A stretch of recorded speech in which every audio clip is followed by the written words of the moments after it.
garuu dhugoomsaan turee dhufee jechuudha. Dhugoomsee umurii xiqqoo keessatti wudidiroota baay'ee ashannafuu jalqabe jechuudha.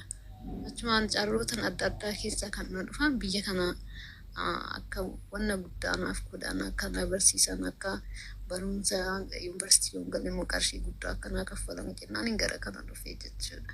Garuu akka nugeen dhufu garuu akka an yaadii hin taane jechuudha.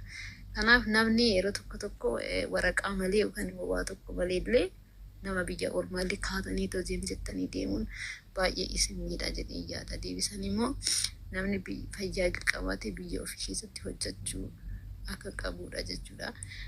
Namaaf yaadurraa dhibbachuurraa dursa of jijjiiruun akka guddaa ta'ellee amman baradhee gad dhibamee jechuudha. Garuu har'a dhibamnaan baay'ee rakkadhee jechuudha. Waan baay'ee keessa galee jechuudha. Kanaan duraan kabajamee dhufellee dhibamnaan warri na fidanillee na ari'anii jechuudha. Deebisee garuu abdii hin fudhannee siddatii. Adunyaa eenyutu fidee situ fidee jechuudha. Erga fayyaa qabaatte boru adunyaa san kuulii baadhattee hojii kamiinuu tuffachuu dhabdee homa kamiyyuu tuffachuu baattee boru adunyaa san akka fiddu abdii irraan kutatin. Namoonni hedduun jechuudha keessattuu dubartoonni fakkeenyaaf biyyoota Arabaa Dubaay kan dalagan waggaa 5-6 jiranii Kuwait kan dalagan waggaa 7-8 jiranii Beirut Bahareen biyyoota garagaraa irra deemanii dalaganii tasaaka'uu fi dhabee gaafa achi kan abdii kutatanii kan lubbuu fi balleessuudhaa deeman jira. Lubbuun tantee qaaliidha obboleetti koo. Argitee lubbuun tantee qaaliidha. Waan bineelaa deebuu hin dandeenyu. Ati Dubaayitti kasaartee Kuwaititti kasaartee Suuditti kasaartee gaafa Bahareen deemte sammuu kan kee kana miicitee hiriyya badaa irraa fagaattee jireenya badduu irraa fagaattee keessattuu wanni amma yeroo ammaa kan si balleessu hiriyyaadha. Hiriyyaan akkuma gaariidha badumma badaalle. Wanni akka hiriyyaa badaan hin jiru. Hiriyyaan gaariidha gaariidha. Hiriyyaa qabaachuun waan gaariidha waan gaariidha. Waan beestiidha. Garuu hoo akkuma badaa ta'u hiriyyaa qabaachuun hamaadhallee jechuudha. Because taayimii kan keessaa waliin guddaa. Argite akkuma gaafa yaadni si jiru asaamni si jiru tokko hiriyyaa kan keetiin hiriyoota kanatti wajji haasoftee taayimii san balleessitee waan sitti jiru san ciqaatti yeroo san si jiru san deeggattus hiriyyaan akkasuma ammallee jechuudha. Gaafa ati rakkatteellee akkasuma badaadha jechuudha hiriyyaan. Argite yaa baay'isuun illee gaarii miti. Ati yeroo baay'ee jireenya kan keetiif bakka kennu ilma namaatiif bakka kennuudhaaf hin rakkatin yeroo baay'ee. Ilmi namaa bakka illee kennituuf bakka illee kennuufi baattu tokkuma kiiloon isaa. Gaafa bakka kenniteef illee gaafa bakka kennuufi dhabdellee ilmi namaa tokkuma. Ati jireenya keetiif bakka kenni. Argitee kaayyoo keetiif bakka kenni. Dura ofii ciisii ka'ii nama ciibsi. Ilma namaa kabaji. Ilma namaa jaaladhu. Garuu hoo jireenya kan kee irratti hin tadaraddariin nama kamiinuyyuu. Nama kamiinuyyuu. Hojii kan kee kaayyoo kan kee maal godhuuf akka itti deemtu ana yeroo argiteetiin jette munni natti hin buune hin jiru. Miidiyaa kanarra waliin jirraanni argita munni natti hin buune hin jiru. Wanni naan himneen hin jiru. Wanni naan hin jenne illee hin jiru. Arrabas yoo ta'e badoomas yoo ta'e wanni naan himneen hin jiru. Namoota tokko biratti yoo argite gadaantuudhaaf duriyyeef kan shalabbeen ana geettuuf hin jirtu. Argite angaruu hoo eessa gahuudhaa deemaa jira. Argite gaafa Kuwaitiin deemu maatiin kan koo kan abbaasii baasanii Kuwaitiin nageessa yoo ta'e hadda hoo gaafa Kaayiroo dhufeetiin jedhe maal ta'a kaayyoo kiyya Kaayiroo maaliif dhufe maal godhuu dhufe waan jettutu na keessa jira malee waan isaan duuba kan kooti gatan wannoon isaan duuba kan kootitti dutan waan isaan duuba kiyyatti haasayan tokko ka gannatti bu'u hin jiru tokko isaa jechuudha because maaltu natti jira bakkaan injiraa miti maaraatoonii jechuudha bakka gahuu fiigaa jiru san qofa fiigaa jira bakka gahuu fiigaa jiru san qofa santu natti jira jechuudha gatii kana ta'eef laal yoo hadha waa dalagachuu barbaadde killee lukkuurraa ka'i. Rite waa dalagachuu barbaadde horsiisa yoo barbaadde waan tokko ni hojjetadha uffichi rakka jettee yaaddoo ta'e killee lukkuurraa ka'i. Hin tuffatin isin jechuudha macarrashaa dabar killee lukkuurraa ka'i lukkuu biti. Argite killee lukkuurraa ka'i lukkuu biti. Gaafa killee lukkuurraa kaatee lukkuu biti achirraa ka'i hoolaa biti. Achirraa ka'i horii biti. Achi booda itti seenta jechuudha jiruuf jireenya hundaa. amma namoonni tokko tokko yeroo baay'ee lukkuu maal keessa jirti jedhanii tuffatan. Lukkuun beeki bakka lamatti addaan uf baafti. Isiidhaan killee bittee nagatuu dandeessa. Isiidhaan deebitee lukkuu bituu dandeessaa jechuudha. Namni keenya hin beekne malee jechuudha. Qarshiin akka keenya keessa harki keenya kun hundi mallaqa. Wanni nu hojjennu kun wanti kamiinuu hundaayyuu mallaqa. Garuu hoo yoo itti obsinu. Ati haadhuma deemtee supermarkeeta guddaa tokko 200 bantee akkamitti duroomuu dhabee juusii kaleessa birrii 80 bitee 50 gurguraa jira birrii 30 kasaaree waan kaleessa birrii 90 bitee birrii 30 gurguraa yeroo kana birrii 50 gurguraa birrii hagas kasaaree osoo hin taane wanni sun yoo bara laakkai guyyaa laakkai maal godhuu qaba. Taayimii kan biyyi faranjii amma wanni nu caaltuun maal inni maakiroo sagantiin takka isaanitti qaaliidha. Wanni biyyi faranjii nu caaltuun tokko hin jiru bar. Albuuda yoo taate, qilleensa bareedaa yoo taate, homa kamiinuu yoo taate. Geejjiba garagara amma biyyi faranjii keessatti bakka takka deemuudhaaf dirqama oobarii yookaan ammoo makiinaa si barbaachisa. Biyya keenya laal farda balbala kan keetii gabbatee farda foorattee deemta. Wantoota garagaraa gaarii maali wantoota garagaraatiin jechuudha fiiguu dandeessa. Fayyaa qabdaa jechuudha. Biyya keenya jechuudha. Wanni akka biyya keenyaa biizinesa guddaa qabu hin jiru. Garuu maali namoo sammuu nama kennatuyyuu sammuun isaa oopiniidhaa miti. Biyyumaa bahee haftaamuu barbaada. Biyyumaa bahee Dubaay madeemee, Ameerika madeemee, Kanaada madeemee haftaamii ta'uu qofatti sammuun isaa jechuudha. Waan akkasiin qofa irratti understand godha namni keenya. Sanii miti biyya kan kee keessattis gaafa hojjette jireenya baay'ee qabda, jiruu baay'ee qabda jechuudha. Abbaa manaa kan keetis ta'ee nama kabajaa hin qabne, nama jireenya quba hin qabne, nama jiruu quba hin qabne taanaan dhiisii biraa baafadhu. Because deemtee obsitee sammuun kan keessi hiikkachuu deema si fashalaa'uu deema jechuudha. Argitee obsi daangaa qaba waan ta'eef haqa obsitu qabda waan ta'eef argitee daangaa qaxxaamuruu dandeessa. Meebi dubartoonni jedhanii abbaa manaatiin kan cunqurfamantu jira kan isaa obsanii maal jedhanii hadha naasirraaya boru naasirraaya iftaan naasirraaya jedhaniitiin jechuudha abbaa manaa ofii kanaa waliin gubataa jiraatan hedduutu jiran cannaqamaa bakka gubataatiin jechuudha isaa waliin sammuun isaanii isaan hikkata isaanii waliin sammuun isaanii isa cannaqamaa jechuudha inni garuu quban qabu dhugee galuu malee bahee galuu malee caffaruu malee wanta ka quban qabu ati garuu mana keessa gubataa jiraatta jechuudha siif ta'uu taanaan laal karaa isa hin miineen argitee karaa isa madeessineen riskii tantee taboruutiif illee jireenya kan kee kaboruutiif illee obboleessa kiyya baay sitti haa tolu argitee jireenya gaarii siif haa ta'u jettee akkasi bira baafachuudha. Dhugama isin jedha bar maaliif jennaan hireen harka rabbii jirti harka isaa keessa hin jirtu jira rabbi kaleessa walitti isin fide walii galaan jirtan waggaa sanii jaha waliin jirtan wanni jijjiiramni tokko jiru hin jiru obboleessa kiyya nagaatti. Dhugaadha waan hiikoo anillee xiqqoo yaa rabbii naaf jiraadhu gorsa baay'ee na gorsitee naaf galatoomii gorsi kee ana qofaaf miti warras jala ta'anis dhaggeeffataniif illee gorsa gaariidha. Anillee dhugaadha wanti yoo fayyaa qabaattee wanti ati hin goone tokkollee hin jiru addunyaa kanarratti biyya feete jiraachuu dandeessa.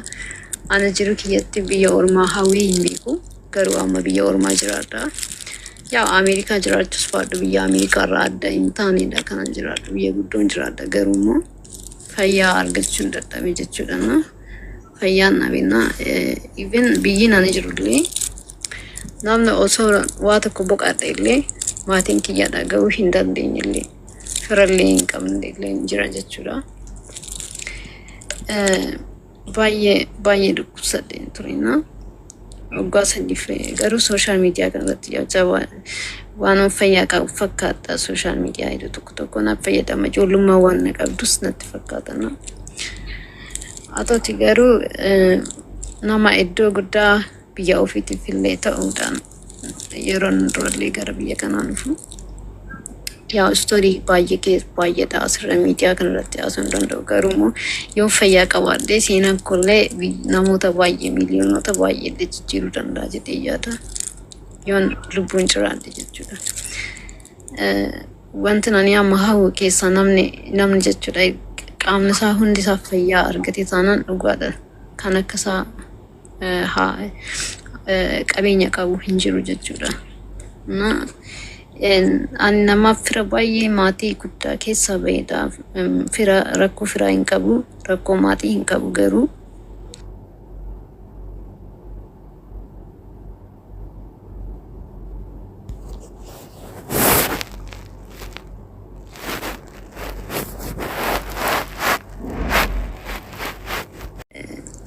bakka rakkoo akkamii jedha. Yookiin biyya kootti deebi'ee rakkoo hin qabu garuu waan biyyatti deebi'ee biyyi keenya immoo yaallee biyya keenya jiru amma manni yaalaa biyya keenya jiru meebii na fayyisuu dhiisuu danda'a kan jedhu irraan jira. Malee maatiin koo na jiraachisuu hin dadhabu. Garuu immoo qorichi biyya keenya jira biyya keenya irratti haala gaariidhaan yaalamtee fayyuu hin dandeessu kanarraan kan ka'e asitti hafe jechuudha. Hojii dhibamuu keerraan kan ka'e illee waraqaa jireenyaallee jedhamu jedhee jira jechuudha.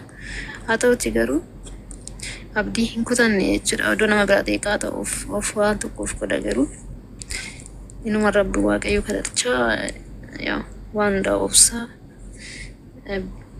jiraachuuf yaada jechuudha. Wanti nani hawwu keessaa amma fayyaa qofa jechuudha. Yaa waaqayyo fayyaa kiyya naaf deebisi kan jedhu qofaadha. Yoo fayyaa kiyya naa deebise immoo nama kamiifiyyuu nama ta'uu danda'udha. Nama biyya kiyyaafis ta'uu danda'udha jechuudha. Akkasiidha. Seenaa baay'een qaba. Seenaa asirratti dubbachuullee hin dandeenye jechuudha. Kanaaf akkuma natti dhaga'ama. ጓደኛስ ማል ወልት ዱፍሌን ቀቡ አካኩኖ ኢስናማ ወልት ዲያተኒ ወሊን ለሻይ ቡና ዱዳን ከነለ ከስለ በቃ ኮባኪ ያችላ ነማ ብየ ከና ወሊን ይችላል ከስሞ ካልቸሪ ብየ ኦርማ ሞበሩዳፍ አፋን ብየ ከና ለእንግሊዝ እንጅሩ አፋን ኢሳን ዳ አፋን ኢሳኒቲን በረቹን ኢሳፋዛቲን ጃባችን እዩ ዋንቱ ቆደ ጅቹራ ገሩ ጨራ ጉዳን ቀበሩ ጨራ ኪየነ ጀራ ጫቤ ጅራ ገሩ ነጀራ ጨውስ ገዲም ቦነ ጀቹዳ ዲቢኤቱ ማን በሩን ሰኪየ ዴን በረዳ ጀዴ ናማ ሆጂ ጉዳራ ነው ሄ አማን የሮድራው ቢንፉ አንድሬጅ ተኢን ፌ አማያ ገረው ጋዲ ደሚ ተቆዳ ሙሪንኮ አተውቲ ገሩ በቃ abdii hin kutanne jabaachaa jira jechuudha. Garuu isin dhibee naannatti baay'ata bakka annu dhibeen biraas dhala jira. Maali qoy dhibeen kee? Yaa sooshaal miidiyaa irratti qabaan irra baay'ee dubbachuu hin danda'amu garuu nan Jechuun dhibee yaala argatu miti garuu. Jechuun dhibee yaala argatu miti garuu. Jechuun yaalamaan jira. Aanallee duraan miila koo dhukkubsadha. Akkan hin hojjannes kan na godhe miila koodha. Ani atileetiidhaan ture. Atileetii fi barattuudhaan ture. Kanaaf fiigichaan kanan biyya kanallee dhufe.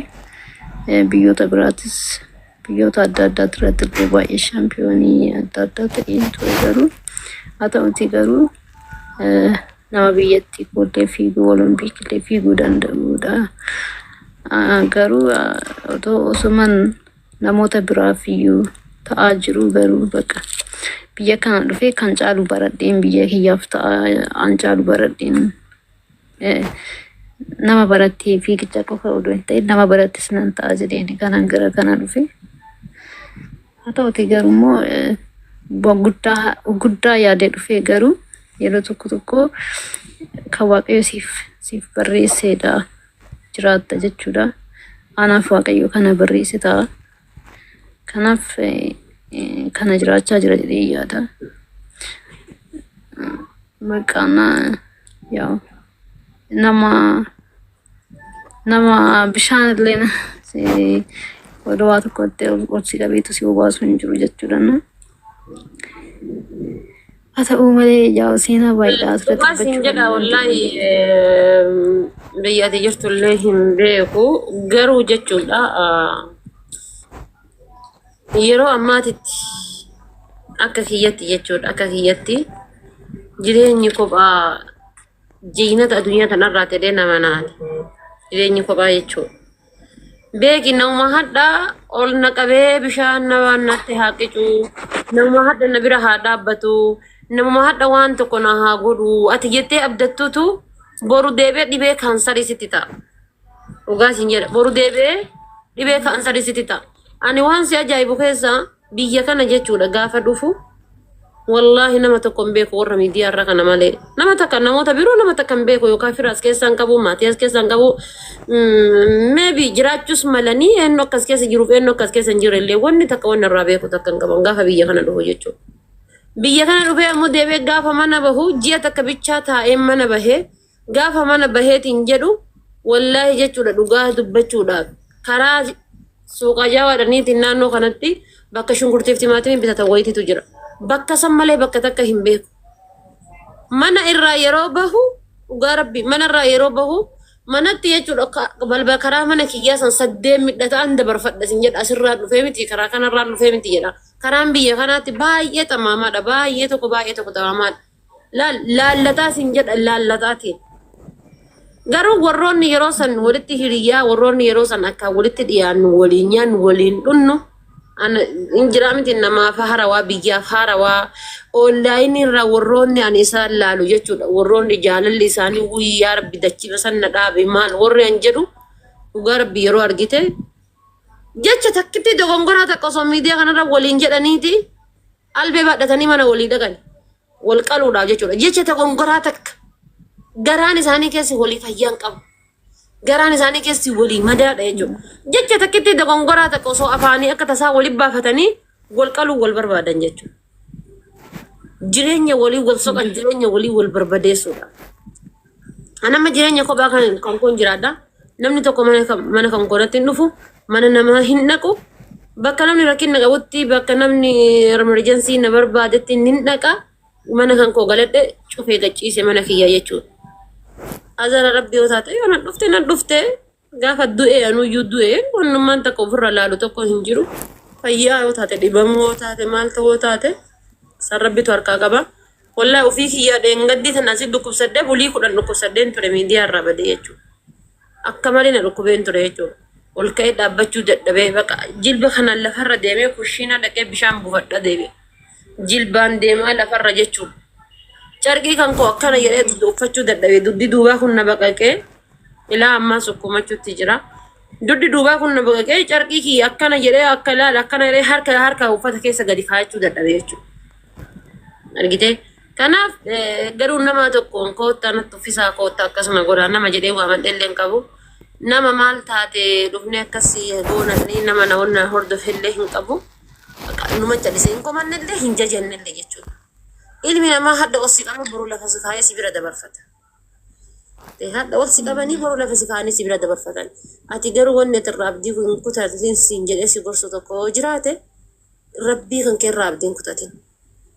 Wanni kamuu kasi dhuftu hundinuu jechuudha beek rabbiin irraa sitti dhufti. Rabbii keerraa abdiin kutatin abdii ilma namaa irraa hin kaayin haadha fabbaa kan keerra iyyuu abdiin kaayin tola oolii fi ta'ii fi waan rabbiin sirraa beekuun jechuudha isaan akka si biratti rakkan isaan akka si biratti hin beelofne malee eenyumaan irraa tolan eeggatiin eenyu naa haa tolu jette naman qabuun jedhin rabbiin qaba jedhi jabaadhu deemi gisee gadi baatee deemtu akka leencaa deemi ol jedhi kucee ol qabadhu mataa kana gaqqabattee hin deemne fayyaa hadha keessa jiru sanallee keessaa baya jedhi sammuu kan kee keessa beek namni tokko kan dhukkubsatu sammuu dhukkubsata namni tokko kan dhibamu kan dhukkubsatu sammuu dhukkubsata namni yaada sammuu kan kee cinqati sammuu kan kee irra si jiruuni waa hedduu taate jechuudha dhibeen maan tokko laale bakka injiraan way akkas ta'e laata way dhibeen kiyya kalee ta'a laata way du'aa laata way akkas ta'a laata way akkas ta'a gaafa jettee sammuu kan kee baarasite ni dhukkubsattaa beeki ni dhibamtaa beeki gaafa sammuu kan kee jechuudha birrr buqoota jechuudha kanaafuyyuu ilma namaa irra hin kaayatin ilmi namaa kaleessa yaazuu liqa kunyi fiigi cabsi akkas ta'e nassi jira amshirru waan takka odoo yaadin achi dhaqe akkas ta'e san ta'e maal sin jedhanii kaanii gaafa molaal akkana gadi lafa si kaayan ni kufta jireenya kan kee ilma namaa irratti achi hin hirkisin dhugaadha kuni sobaan wallahi jabduu taatee deemtaati gaafa qufaan si qabe akka waan baakteeriyaan dhibeen jechuudha daddarbaadhaa si qabe yookaan vaayirasiin si qabeetitti si dheessan gaafa hiyyoomatte akka waan ati boru hin qabaannetti si dheessan gaafa dogongora wayii keessa seente waan baddu wayii keessa seente akkuma nama lamuu deebitee dogongora san keessaa bahuu hin dandeenye si dheessan Gaafati hidhamtee mana hidhaa seentee hoo akka waan mana hidhaa san keessatti hin baanetti namni si dhiyeessa. Ilma namaarraan kaatiin jireenya hankee anas hin jedhe. Ilmi namaa dhugaadha. Garuu ani waan ofii koo maalan namaaf dabarsa seete amma waaqayyoodha lubbuu namaa kan maaltu hafuura isatu nuuf kenne nuti kamiyyuu addunyaa kanarrayyuu addunyaa kanarraa waggaa kuma hin jiraannu kan jiraannu dhibballee hin jiraannu isaayyuu aduu deemnu hin beeknu unkaan nama dhiisitiyyuu nutiyyuu kan ofii keenyaa miti otoo kan ofii keenya taanetti akka barbaannetti of jiraachisnaa yeroo barbaannetti yookaan immoo addunyaa kanarraa boqochuu dhiisuu dandeenya jechuudha ofii keenya. Kanaafuu hooma akka dhiisnee deemnullee hin beeknu jechuudha. Garuu wanti ani namaaf dabarsu keessaa namni wal jaalachuu fi wal kabajuu waliif haga jirutti namaaf gaarii yaaduun baay'ee barbaachisaadha jechuudha. Ani wanti na miidhe keessaa silaa har'a inni bamu ture. Wanti na miidhe keessaa namni harmi koosa abbaan koo somaa hin dhabne. Garuu ogiin fiigicha fiiguu ijoolleen baay'een kilabii waliin ogiin hojjedhu ijoolleen baay'een haadhaaf abbaan hin qabne ni jiru turani. Ijoollee sana hagan hatee tolaa dhufitti mana hatee amma hagan laa dhufitti ture jechuudha. Ijoollee godaanarraa odoo ciisanuu ijoollee boru ba'anii jechuudha waa'ee kiyya dubbachuu danda'an jechuudha wanta namni dhugaatii baateedha waan hundaa kan waa'ee kee dubbatu jechuudha. Ani namaaf akkas godhe jedhee dubbachuu fedhee odoo hin ta'in ijoollee saniif hin dhiibbachaa ture jechuudha. Iddoon ijoollee sana umurii waggaa 14 irra jalqabee ijoollee sana gargaaruu aan daddafeen qabxii fide jechuudha addunyoota kiyya keessaa. Mana ishee kanaan deemaa biyya Awurooppaa kanaan hin deemne malee mana ishee deemee ashannafaa ture umurii 14tti jechuudha. Bara 2018 fa'aa akkas jechuudha. Harmeeti odoon buna hin bitin garuu ijoollee haadhaaf abbaa hin qabne ijoollee mana hin qabne ijoollee nyaata hin qabne fiigichi baay'ee nama miidhana nan gargaaraa ture. Akka isaan bakka iddoo tokko gahan isaanii hawwaa ture. Gara biyya kana waggaan dhufullee isaaniif jedheen yaadee gaaddanyota koo gargaaruun qaba isaaniif ta'uun qaba. Maatii kiyyas immoo kan Oromiyaadha kan dhaladhe kan guddadhe Finfinneetti. Maatiin Oromoo kiyyaa Finfinnee jiraatu. Ani Oromiyaa gara Shawaadha dhaladhe. Shawaa keessatti dhaladhe jechuudha. Garuu umurii xiqqoottiin gara Finfinnee gale jechuudha. Kanan baradhe isaan Finfinneetti jechuudha. Waan mana keessaa akkoon koo kan na guddiste maatiin harmee koo afaan Oromoo yeroo waan dubbattuufin afaan Oromoo na jalaa hin banne jechuudha. Malee daa'ima ta'een kana Finfinnee gale jechuudha. Afaan koos nan dubbisaa hin baranne qubee garuu nan dubbisaa caccabsiis nan barreessa jechuudha. Garuu dubbachuu waan jechiitti mamakuu danda'a malee. Haa ta'uti garuu maal jechuu fedhii tananii baay'een dhibbadha namaaf dhibbadha ture. Harmeen tiyya baay'ee jabduudha. Harmeen tiyya nan dhibbadha. Ijoollee ishii ni barsiisti. Obboleewwan kiyya hunduu kan baratanidha. Yuunivarsiitii maal kan baratanidha. Iddoo gaarii jira. Harmeen tiyya garuu caccabdee isaan barsiisti turte bakka ofii ishee odoo ilaalin. Harmeen tiyya gara Finfinneetti akka jiraattu fedhaa ture. Finfinneetti mana ijaaraa fi harmee kiyya jedheen harmeen tiyya dhuftees nuti ni qabna garuu dhuftee anaaf jecha waan baay'ee gootee turte. Wanti harmee tiyya gootu garaa kiyya keessa sammuu kiyya keessa gisee hunda hin ta'a jechuudha umurii daa'imummaa qoratti. Kanarraan kan ka'e anillee ofii kiyyaa odoon ta'in harmee kiyya yeroo hunda gammachiisuuf yaalaa ture jechuudha. Abbeen kiyya immoo akkan gara fiigichaa kan deemus na taasise abbeen kiyya yeroo xiqqoo nani turuudha. Namni hunduu waggaan ani Finfinneetti fiigu ati amma mucayyoo Finfinnee taa'anii akkamitti fiigicha fiigda naan jedhu hunduu na qeeqaa ture jechuudha haga qabxii fidutti. Mana keessallee hin deemin jedhanii na tumu turan jechuudha. Garuu haa ta'uti abdii tokkollee hin kutanne jechuudha. Namni Finfinnee akkamitti fiigee maaliif hin fiigne na fiigaa kunoo sanyiiwwan kiyya fiiguu miti warri xurunesh jedheen ani abdii hin kutanne jechuudha. Yeroo kana harmeen kiyya haasayaa jira sirriyaa nu keessan balleessin. Namni birraa barata jedhee waan yaaduuf jechuudha. Kanaaf harmee kiyya dhaqee nallaalaa hojii gabareedha gaasaan abbaan koo haati koos gabareedha. Gibirnaa kana dhaqee nallaalaa waan qallaalii miti jechuudha wanatti mul'atuna. Harmeen tiyya ni yaaddi jechuudha waggaa har'aatiif obboleewwan kiyyaaf kana ekereen deemee waggaa yuunivarsiitii kana seenuu kana godhachuu qaba jettee yaaddi harmeen tiyya. Yeroo sana garuu homaa gochuu fi hin danda'u isheen akkasitti yaaduu waan qabu qabeenya